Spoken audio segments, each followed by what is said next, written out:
So first of all, an election based on what law? Number one. And number two, even if there was, all right, these matters were canvassed before the judge who had the matter. For example, that Augustus is a young man I know, okay? And I'm always ready to talk to him. He's one of us. But he should not allow himself to be used. Because he knows the party he represents does not have one member of parliament. Or indeed an MCA, maybe an MCA. Because the law is very clear that it should be parties with representation in parliament, taking into account as well gender. That matter was canvassed before the judge and a ruling issued. That is what they have rushed with the assistance of Kenya Kwanza to appeal. And because National Assembly had 1 week since the matter was adjudicated upon by a judge, Azimio given 48 hours to give a name, which we did within that stipulated time.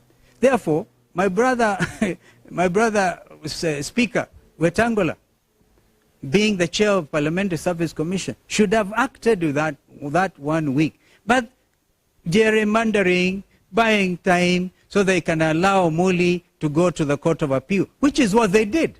That is the absolute truth. And if Muli as any member of parliament, his party as a member of parliament, then we will also hear. Because that was what was clearly adjudicated. This attempt, therefore, to blame Wiper, to blame me, is completely hogwash, I'm sorry to tell you. It doesn't stand in the face of what is lawful, what the courts have done. And I must congratulate Justice Lenaola for coming out so boldly. We don't expect normally a judge to come as boldly as he did, including during the impeachment process, when even filing system within the judiciary was interfered with by the executive. But those are matters that I think will be dealt with in court. Which I was privileged to co-chair along with the member for that NADCO report had 9 pieces of legislation which were supposed to be passed expeditiously in Parliament. In fact, the speed with which they impeached Gachagwa could have been employed, I've said that before, to implement the recommendations of NADCO. The appointing authorities were 2, William Ruto and Raila Amolo Odinga. I was answerable to Raila Odinga, but we gave the report to both of them. And then one morning, I'm called, I'm told, they are signing the IEBC now, because that one at least went through, yeah, the Amendment Act to IEBC. One would have expected they amend it when they said, okay, we have now signed into law the Amendment Act of IEBC, that they were going now to move with speed.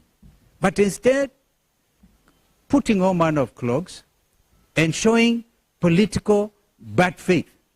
That is what I can call it. In fact, my worry now is what happens, because Raila and William Ruto are supposed to consort and agree on who becomes the chairperson of IEBC. We made it so easy for my friend Raila Odinga. I hope he can stand strong and act for once in the best interest of Azimio. Because when I last checked, I was still in Azimio. And the leader is Raila Odinga, who appointed me to NADCO. We need to be able now to act in the best interest of this country. This matter of IBC is the most urgent issue. The people of Banisa constituency lost their member of parliament over a year ago. They're still waiting for a by-election. And others. Why disenfranchise Kenyans?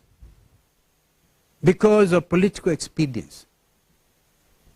But as I said, I invite you, maybe I can share with you some of my thoughts on why the delaying tactics. And if we do that, do not record me and forward to Itumbi. People are desperate, absolutely desperate. Yes, sir.